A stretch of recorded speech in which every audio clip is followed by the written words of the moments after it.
Hey guys, what's up? Zyphlan here, and it is the 11th of July 2025.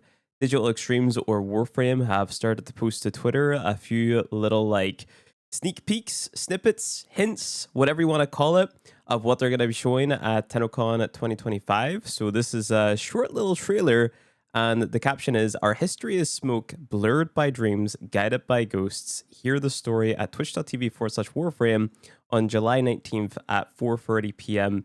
ET. I'm going to go ahead and play this little trailer, then we're going to go and talk about it. Cast and cry, raise the million pylons high. All our kin were bound to fly for that far shore forlorn. Onward high, ooh, but we may tame the sky. Ooh, but we shall distant die on that far shore forlorn.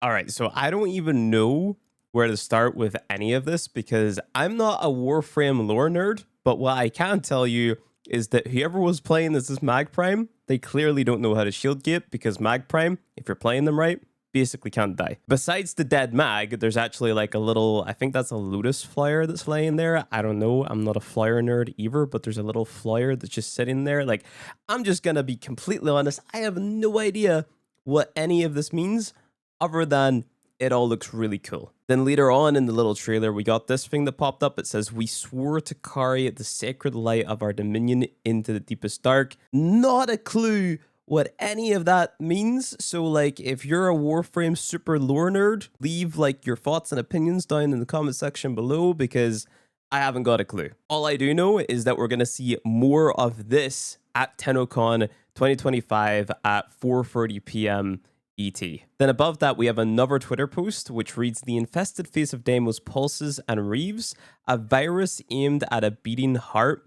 Tell us, Tenno, what do you recall from stepping onto the squirming surface for the first time?" So no idea if this means that the next update is going to be in some way related to Deimos, or if this is just like a random, like maybe misleading post to sort of like divert our attention to make us think about the heart of Deimos. I just personally hope we don't have to jump into our Necromechs because that'll be pretty awkward if we do, because then all the new players who got into the game after not needing a Necromech for the new war, they're going to have to go out of their way to get a Necromech. So hopefully, if they've designed this next quest with Necromechs in mind, hopefully we get Lunar Necromechs again. The reason that I bring that up is because on July 9th, they did a similar post where they say, "The vast open landscape unfolded before you, Tenno.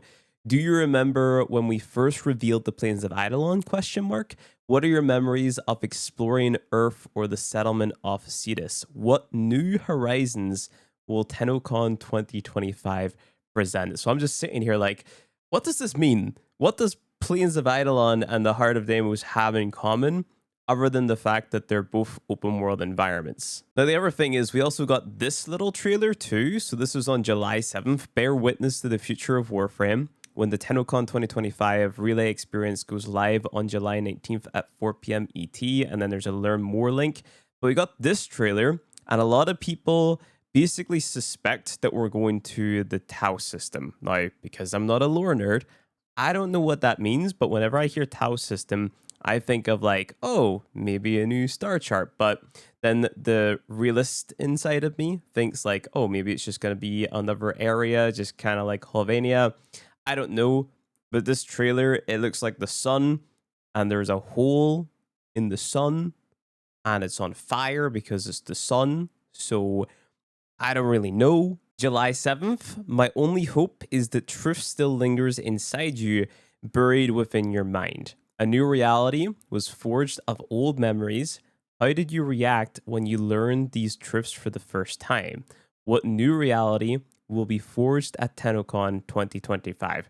So the only thing that I can really think about is that these Twitter posts or this marketing, it's all talking about your operator's journey and your operator's perception of the reality of Warframe or the current state of Warframe. I mean that in like a lore universe atmosphere type sense, not like what is the state of the game actually like for new and returning players. So we do know that we're not going to be exploring what's going on with the Drifter, because I believe they've said that in dev streams before, or even in dev shorts, where, you know, the 1999 or the Drifter side of stuff is done for now, and we have the operator and their story. So we know that the next big update of Warframe, or whatever they're going to show at Tennocon, is mainly going to be centered around our operator. On July 2nd, we have another post, which is just of the Archwing. Now, I could be reading way too deep into these Twitter posts, right? But there seems to be a theme here of like your operator's memories, exploring certain things for the first time, like learning something new. So this one reads, long ago, the Tenno took flight and soared through space with the Archwing update.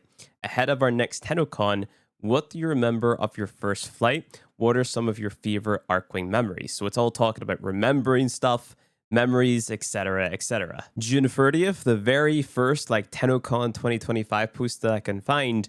You slept for generations, you awoke to conflict. As we approach the next Tennocon and look back to memories of the past, what do you remember of your journey so far?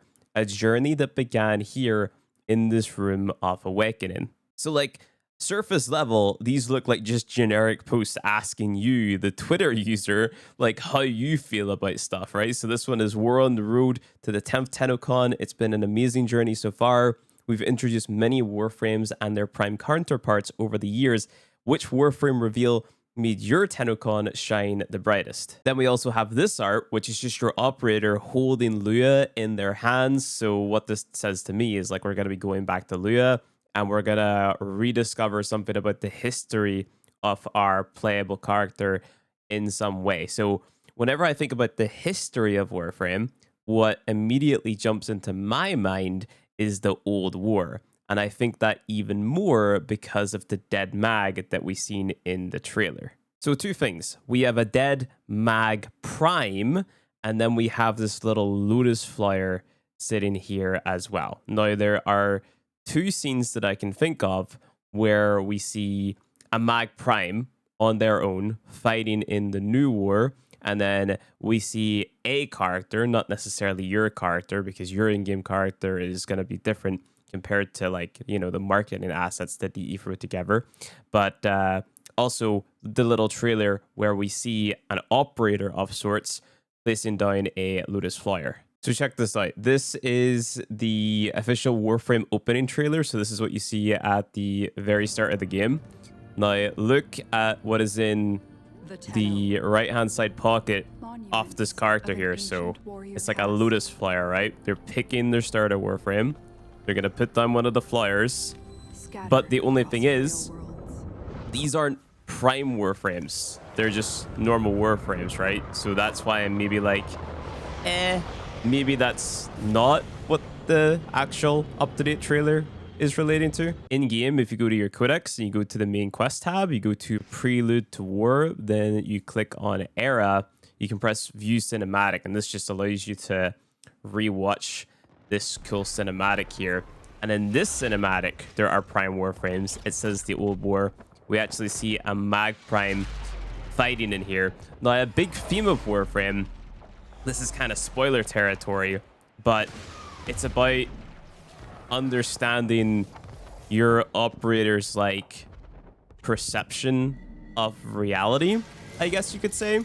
So we learn at the end of the new war that the Ludus is actually like 3 different identities, right? So there's the Ludus, there's Nata, there's Ludus, there's Nata, and there is Margulis. So you can see regular Ludus, you can see that there's Margulis, and you can see Nata. So these are basically all the same person, more or less. So if our operator understands that, then there's gonna maybe be a part of them that sort of wants to go back in time to rediscover like how things really are, if that makes sense. Because even though Ludus, Margulis, and Nata are technically all the one person in our current understanding of Warframe's lore, they're actually all technically different people, right? Because I believe the Ludus started out as Nata, and then they had to take on the identity of Margulis for some reason, and then they became the Ludus. You kind of have to remember the context of your operator's journey, right? So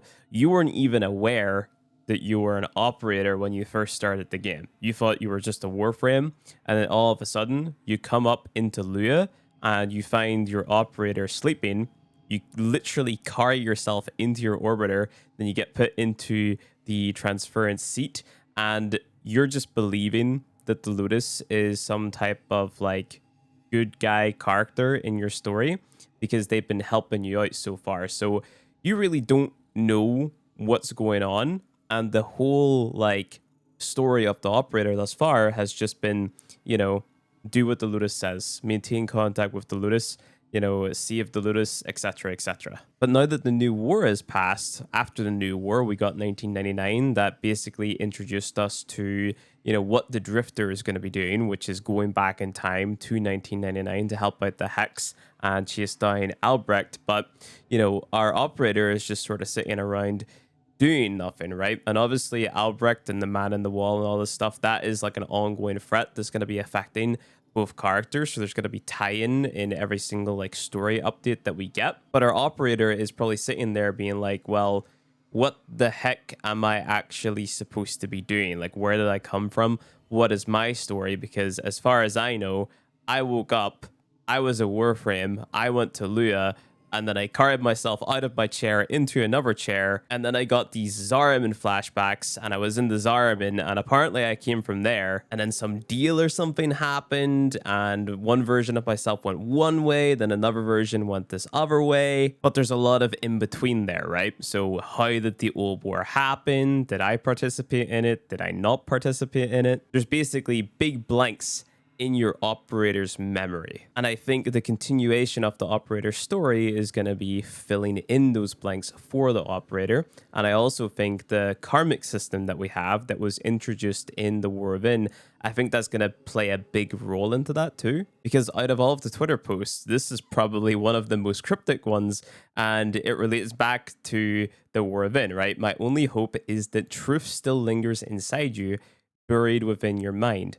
A new reality was forged of old memories. How did you react when you learned these truths for the first time? What new reality will be forged at Tennocon 2025? I don't know how it's all going to tie in. All I can say is that I'm excited. And one final disclaimer before you leave your comment. I am not claiming to know anything about Warframe's lore. I am just rambling because of my surface level understanding and the fact that I'm seeing all this marketing stuff on Twitter and being a little bit hyped by it. So yeah, take everything that I just said with a grain of salt. I could be totally off, totally wrong. But if you enjoyed the video, hit like. If you want to see more Warframe content from me, hit subscribe, and I'll see you guys in the next one.